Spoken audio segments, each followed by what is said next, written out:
अगर आप शेयर बाजार में पहली बार आए हैं, आपको नहीं पता शेयर को कैसे खरीदा जाता है, कैसे बेचा जा सकता है, शेयर बाजार में पैसा लगाने का सही तरीका क्या है, अगर शेयर बाजार गिर जाता है तो उस नुकसान की भरपाई हम कैसे कर सकते हैं, आज की वीडियो के अंदर दोस्तों ये सब समझाने वाला हूं। तो मैं ये मान के चल रहा हूं कि आप बिल्कुल बिगिनर हैं और आपको ये नहीं पता कि शेयर को खरीदते कैसे है। इतना भी दोस्तों अगर आपको नहीं आता तो सबसे पहले समझ लेते हैं कि शेयर को खरीदते कैसे है। जिस तरीके से दोस्तों बैंक में पैसा जमा करने के लिए हमें सेविंग्स अकाउंट खोलना होता है, अगर नॉर्मल इंडिविजुअल की हम बात करें, इसी तरह शेयर बाजार के अंदर शेयर खरीदारी करने के लिए और बिकवाली करने के लिए हमें एक डीमेट अकाउंट खोलना होता है। डीमेट अकाउंट, ठीक है। अब डीमेट अकाउंट खोलने के लिए बहुत सारे ब्रोकर मार्केट के अंदर अवेलेबल है। ऑनलाइन प्रोसेसिंग पूरी तरीके से हो जाती है। आप किसी भी बैंक में जाकर के डीमेट अकाउंट ओपन कर सकते हैं, लेकिन बहुत सारे बैंकों में डीमेट अकाउंट खोलना महंगा पड़ता है क्योंकि वो ओपनिंग चार्ज लेते हैं, अकाउंट मेंटेनेंस चार्जेस लेते हैं, बहुत सारे चार्जेस ऐसे लगा देते हैं जिसका हर्जाना आपको भरना होता है। उसके बाद दोस्तों दूसरा ऑप्शन आता है कि हमारे पास बहुत सारे डिस्काउंट ब्रोकर हैं जो बैंक्स नहीं है। मैं कुछ आपको फेमस नाम बताऊंगा जो इस इंडस्ट्री के बड़े नाम है। ज़ीरोधा है, ग्रो है, एंजल वन है, फायर्स है। ये सारे जो है टॉप मार्केट के अंदर ब्रोकर है और ये जो ब्रोकर है इनके पास आप अकाउंट ओपन करा सकते हैं। अब मैं एक ब्रोकर आपको सजेस्ट करूंगा जिसका नाम है ज़ीरोधा। इसका रीजन ये है कि ज़ीरोधा आपसे ब्रोकरेजेस नहीं लेता है अगर आप डिलीवरी पे कुछ लेते हैं। अब डिलीवरी क्या होता है, मान लेते हैं कि स्टेट बैंक ऑफ इंडिया मुझे पसंद है, मुझे उसको खरीद के होल्डिंग में डालना है, जब बढ़ेगा तब बेचेंगे या लंबे टाइम तक के लिए मुझे उसको रखना है, तो मैं स्टेट बैंक ऑफ इंडिया खरीदूंगा, अपने अकाउंट में खरीद के छोड़ दूंगा और छोड़ करके जब मुझे प्रॉफिट होगा तब बेचूंगा। तो ये खरीदारी और बिकवाली के लिए जितना भी मैंने टाइम उसको होल्डिंग पे रखा, यानी मेरे पास उसकी डिलीवरी आ गई, इसको दोस्तों कहते हैं डिलीवरी पे ट्रेड लेना। यानी शेयर आपको रोक करके रखना होता है। अगर इस तरीके की ट्रेडिंग आप करते हैं, इन्वेस्टमेंट आप करते हैं, तो आपको कोई ब्रोकरेजेस ज़ीरोधा का नहीं देना होता, लेकिन कुछ ट्रांजेक्शन कॉस्ट होती है जो आपसे एक्सचेंज लेता है, गवर्नमेंट लेती है, वो बहुत नॉमिनल होता है। वो मैं आपको अभी बताऊंगा कितनी लगती है, ठीक है। तो मैंने आपको ज़ीरोधा का लिंक दिया है डिस्क्रिप्शन बॉक्स में, आप वहां से क्लिक करके अकाउंट ओपनिंग का प्रोसेस कर सकते हैं। ऑनलाइन पूरा प्रोसेस हो जाता है, आपके पास डॉक्यूमेंट्स केवाईसी के सारे होने चाहिए। चलिए अब हम ये बताते हैं कि कैसे आपको फर्स्ट शेयर खरीदना होता है। कोई भी शेयर का एग्जांपल हम लेंगे तो नॉर्मली देखिए, आप ज़ीरोधा का ऐप डाउनलोड कर सकते हैं अकाउंट ओपनिंग के बाद। लिंक मैंने डिस्क्रिप्शन कमेंट बॉक्स में दिया है। दूसरा तरीका है, नॉर्मली गूगल पे जाइए, लिखिए काइट ज़ीरोधा या ज़ीरोधा लॉगिन भी लिखेंगे तब भी आ जाएगा। तो ज़ीरोधा का काइट एक प्लेटफॉर्म है जहां पर आप ये सारे काम कर सकते हैं। तो नॉर्मली देखिए, लॉगिन पर मैं जाऊंगा, ये मेरी यूजर आईडी ऑलरेडी इसने फैच करी है। मेरा जो पासवर्ड है मैं पासवर्ड इसके अंदर डालूंगा। पासवर्ड डालने के बाद दोस्तों एक नोटिफिकेशन इसकी ऐप में मुझे आता है जिसमें मुझे एक कोड होता है। वो कोड दोस्तों मुझे इसको देना होगा, तभी जाकर के लॉगिन करेगा। तो मैं एक बार कोड ले लेता हूं, देन उसके बाद मैं इसके अंदर डालता हूं, ठीक है। तो कोड मेरे पास आ गया 225521। तो दोस्तों वन टाइम कोड होता है, एक बार लॉगिन करने के बाद दोबारा आपके पास कोड आएगा, दोबारा आपको अलग कोड डालना होगा, ठीक है। तो सेफ्टी का पूरा ध्यान रखा जाता है। तो ज़ीरोधा के अंदर अगर आपको कोई इन्वेस्टमेंट करनी है, इस तरीके का प्लेटफॉर्म खुल जाता है। ऐप के अंदर भी आप कर सकते हैं। सबसे पहले आपको वॉच लिस्ट में वो स्टॉक डालना होता है जो आप खरीदना चाहते हैं, ठीक है। तो मैं एक नई वॉच लिस्ट बना लेता हूं, ठीक है, न्यू लिस्ट बना लेता हूं और यहां पर मैं डाल देता हूं स्टॉक्स। अब इस लिस्ट के अंदर मुझे जो स्टॉक खरीदना है मैं उसका नाम डालूंगा। जैसे कि मैंने दोस्तों डाला स्टेट बैंक ऑफ इंडिया, तो ऊपर की तरफ आप देखेंगे स्टेट बैंक ऑफ इंडिया आपको लिखा हुआ आ रहा है, जिसका सिंबल है SBIN। सिंबल अलग अलग हो सकते हैं किसी भी स्टॉक के। उसी के नीचे आप देखेंगे बैंक ऑफ इंडिया आ रहा है, उसी के नीचे यूनियन बैंक आ रहा है, उसी के नीचे सेंट्रल बैंक भी आ रहा है। तो बैंक से रिलेटेड बहुत सारे स्टॉक्स आपको दिखाई दे रहे हैं। तो एग्जाम्पल के लिए मान लेते हैं मुझे स्टेट बैंक ऑफ इंडिया में इन्वेस्टमेंट करना है, मैं इसको सबसे पहले वॉच लिस्ट में लगा लूंगा, ठीक है। इसको मैंने वॉच लिस्ट में ऐड कर लिया।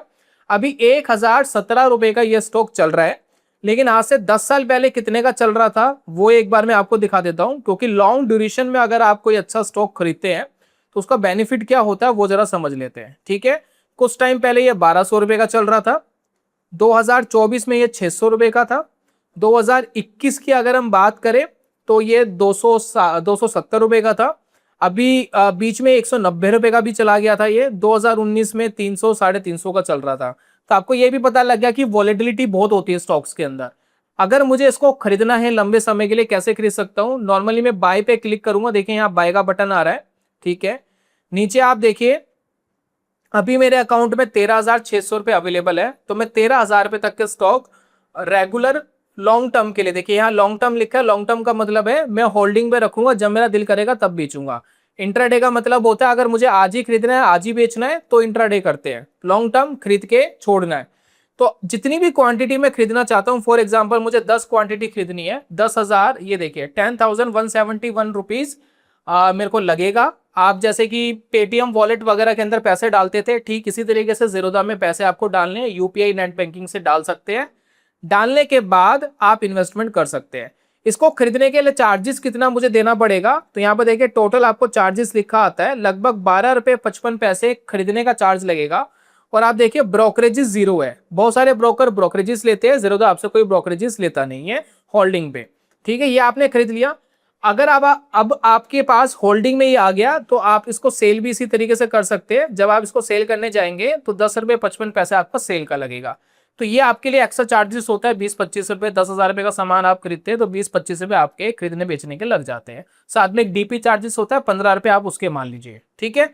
तो इस तरीके से दोस्तों हम अपना पहला शेयर खरीद सकते हैं। आप बाय करेंगे, जितनी क्वांटिटी आपको खरीदनी है खरीदेंगे, वॉलेट में पैसा डालेंगे ज़ीरोधा के, और जितना सामान आप खरीदना चाहते हैं खरीद सकते हैं। पूरी तरीके से सिक्योर्ड होता है, गवर्नमेंट के सीडीएसएल अकाउंट में ये शेयर्स आपके चले जाते हैं। अगर आपका ब्रोकर भाग भी जाता है किसी रीजन से, मान लेते हैं कि अगर ब्रोकर भाग गया, ब्रोकर बंद हो गया, तो आपके शेयर सेफ रहते हैं, वो गवर्नमेंट के लॉकर के अंदर रहते हैं, ठीक है। ब्रोकर तो आपको खरीदाने और बिकवाने का काम करता है। इस तरीके से दोस्तों हम अपना पहला शेयर खरीदते हैं। अब दोस्तों बात कर लेते हैं रिस्क की। देखिए शेयर बाजार के अंदर हमेशा रिस्क रहता है। आप रैंडमली कोई भी शेयर खरीद सकते हैं, आप अपनी पसंद से कोई भी शेयर खरीद सकते हैं। जी बिजनेस, सीएनबीसी, बहुत सारे चैनल्स हैं, उनमें आपको सेबी रजिस्टर्ड एनालिस्ट की एडवाइस मिल जाती है, उनको सुन के आप ले सकते हैं।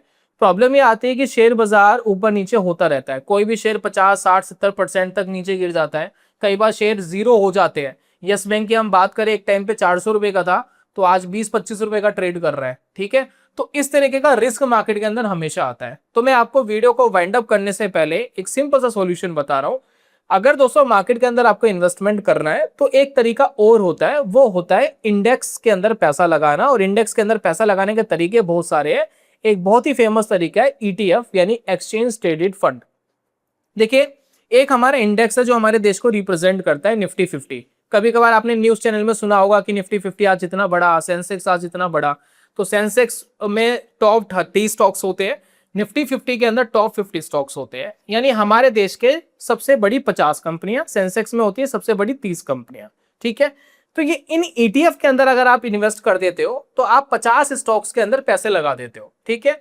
अब इसके अंदर फायदा ये होता है, ये रीबैलेंस होते रहते हैं। इनकी साल भर में क्या होता है, ऐसे स्टॉक देखे जाते हैं जो वीक हो गए उनको बाहर कर देते हैं, ऐसे स्टॉक देखे जाते हैं जो टॉप 50 में आ गए उनको एंटर कर दिया जाता है। तो आपको अपना दिमाग नहीं लगाना होता है, यहाँ पर जीरो होने का रिस्क खत्म हो जाता है। मार्केट गिरने का डर हमेशा रहता है, ये ध्यान रखिएगा, लेकिन जीरो होने का रिस्क खत्म होता है। अगर हमारे देश का शेयर बाजार चल रहा है तो निफ्टी 50 चल रहा है। तो निफ्टी 50 के बहुत सारे ईटीएफ्स आते हैं, बहुत सारी कंपनी ने लॉन्च करे हैं। कोई भी अगर आप एक ईटीएफ खरीद लेते हैं तो समझ लीजिए टॉप 50 कंपनी के अंदर आपकी इन्वेस्टमेंट हो गई है। इन टॉप 50 कंपनी के अंदर एसबीआई भी आता है, एचडीएफसी बैंक भी आता है, रिलायंस भी आता है, एशियन पेंट भी आता है, मारुति सुजुकी आता है। तो बहुत सारी जो टॉप कंपनीज है वो इसके अंदर आ जाती है। अब आपकी टेंशन खत्म हो जाती है, अब आप इनके अंदर पैसा लगा सकते हैं। अब देखिए मैं एक ईटीएफ आपको लगा के दिखाता हूँ कैसे आप इन्वेस्टमेंट कर सकते हैं। नॉर्मली देखिए मैं लिखूंगा निफ्टी 50, नीचे की तरफ देखिए ईटीएफ का एक सेक्शन है, मैं इस पर क्लिक करूंगा तो निफ्टी 50 के देखिए 3 ईटीएफ आपको यहाँ पर दिखाई दे रहे हैं, ठीक है। तो ये देखिए एसबीआई ईटीएफ निफ्टी 50, इस पे मैं क्लिक कर लेता हूँ। यानी स्टेट बैंक ऑफ इंडिया ने एक ईटीएफ लॉन्च करा है जो स्पेसिफिक निफ्टी 50 इंडेक्स के लिए, ठीक है। 253 रुपीज का दोस्तों ये चल रहा है। इसका चार्ट मैं आपको ओपन करके दिखा देता हूँ, ये चार्ट आपको दिख रहा है, ठीक है। अब इस चार्ट के अंदर अगर आप देखें तो 2020 में जब मार्केट गिरा था तो ये 84 रुपीज का था, अभी देखिए 253 रुपीज का है। लास्ट 2 ईयर से ये 280 रुपीज से लेकर के 240 रुपीज के बीच में घूम रहा है, ठीक है। और इसके अंदर आप पैसे अगर लगाते हैं तो टॉप 50 कंपनीज के अंदर आप पैसे लगा सकते हैं। ये गिर भी जाता है, ऐसा नहीं है। ये देखिए 129 से गिर के 79 तक आ गया था। अगर ये गिर जाता है तो उसका मैं आपको तरीका बता रहा हूँ। मान लेते हैं कि आज ये 253 रुपीज का चल रहा है और आपने 10,000 रुपये इन्वेस्ट करने हैं, तो आपने मान लेते हैं इन्वेस्टमेंट कर दी 10,000 रुपये की। मान लेते हैं कल मार्केट गिर गया 10, 15, 20% गिर गया, तो आप और नीचे के लेवल पे खरीद सकते हैं। कोई स्पेसिफिक स्टॉक तो है नहीं।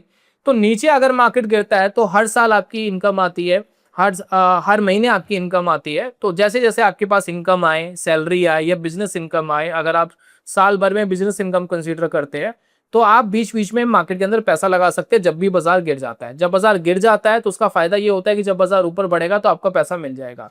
तो बाजार गिरने का जो डर है वो नीचे की तरफ आप खरीदने से काफी हद तक आप उसको कम कर सकते हैं, लेकिन नीचे की तरफ उसी चीज को खरीद सकते हैं जो एक इंडेक्स है। स्पेसिफिक स्टॉक को खरीदेंगे, कंपनी बंद होगी, बहुत नुकसान हो जाएगा। निफ्टी 50 में 50 स्टॉक्स है, एक नहीं चल रहा दूसरा चल रहा है, तो वहां नीचे की तरफ खरीदना बेटर होता है, कम रिस्की होता है, बल्कि बेनिफिशियल होता है लॉन्ग टर्म में। तो ये दोस्तों होता है निफ्टी 50। इसी तरीके से निफ्टी नेक्स्ट 50, टॉप 50 कंपनी से पीछे वाली 50 कंपनी भी आती है। इसी तरीके से बैंक निफ्टी भी आता है जिसमें बैंकिंग स्टॉक्स होते हैं। तो आपको ऐसे इंडेक्स में पैसा लगाना है जो स्पेसिफिक सेक्टर का नहीं होना चाहिए, यानी सिर्फ बैंक का या सिर्फ ऑटो का, ऐसा नहीं होना चाहिए। जिसके अंदर मल्टीपल सेक्टर के स्टॉक्स हो उनके अंदर आप पैसा लगाएंगे। जैसे कि निफ्टी 50 में मल्टीपल सेक्टर के स्टॉक्स होते हैं, निफ्टी नेक्स्ट 50 में मल्टीपल सेक्टर के स्टॉक्स होते हैं, तो वो दोस्तों आपके लिए ज्यादा बेनिफिशियल है। तो इस तरीके से जैसे आप स्टॉक खरीदते हैं वैसे ही आप ईटीएफ खरीद सकते हैं। नॉर्मली मैं इस पे अगर बाय के लिए करूंगा बाय, अगर आप एक क्वांटिटी खरीदना चाहेंगे तो 153 रुपीज आपको पे करना है और 0.01 पैसा, 1 पैसे के आसपास आपको पे करना है और आप एक स्टॉक, एक ईटीएफ खरीद सकते हैं और ये इन्वेस्टेड रहेगा। जैसे जैसे मार्केट ऊपर बढ़ेगा आपकी इसकी वैल्यू बढ़ेगी। ये है दोस्तों, अगर आप फर्स्ट टाइम मार्केट के अंदर आए हैं, आपको नहीं पता डीमेट अकाउंट क्या होता था, कैसे मार्केट के अंदर काम करता था, मैंने आपको बहुत विस्तार से बहुत सिंपल चीज समझा दी है, रिस्क मैनेजमेंट आपको समझा दिया है। बाकी शेयर बाजार रिस्की है, शेयर बाजार के अंदर पैसा लगाना हमेशा रिस्की होता है। तो कोई भी बड़ा कदम उठाने से पहले किसी एक फाइनेंशियल एडवाइजर की एडवाइस लीजिए, नहीं तो जी बिजनेस, सीएनबीसी, आवास के ऊपर सेबी रजिस्टर्ड एनालिस्ट आते हैं, फ्री ऑफ कॉस्ट आपको बहुत सारी एडवाइस देते हैं, तो आप उनकी भी एडवाइस ले करके मार्केट के अंदर प्ले कर सकते हैं। लेकिन रिस्क तो तब भी रहेगा और रिस्क अब भी रहेगा। मार्केट के अंदर लंबे समय के लिए अगर पैसा लगाना है तो ही सोचे, छोटा छोटा ट्रेड करके मार्केट के अंदर बहुत ज्यादा होचपोच होता है और आप मार्केट में नुकसान कर बैठते हैं। पैसा उतना ही लगाइए जिसकी आपको लंबे टाइम तक जरूरत नहीं है। यही था दोस्तों आज की वीडियो में। उम्मीद करता हूँ वीडियो आपको पसंद आई होगी। ज़ेरोधा का अकाउंट ओपनिंग लिंक मैंने डिस्क्रिप्शन कमेंट बॉक्स में दिया है, क्लिक करके ऑनलाइन प्रोसेस करा सकते हैं। फ्री ऑफ कॉस्ट आपका अकाउंट खुलेगा, 1 रुपया भी आपको पे नहीं करना है ज़ेरोधा को। सिर्फ जो स्टॉक आप खरीदेंगे, जो काम आप करेंगे, सिर्फ उसके लिए आपको पैसा लगेगा। मिलता है दोस्तों नेक्स्ट वीडियो में, तब तक के लिए good bye, God bless you, bye bye दोस्तों।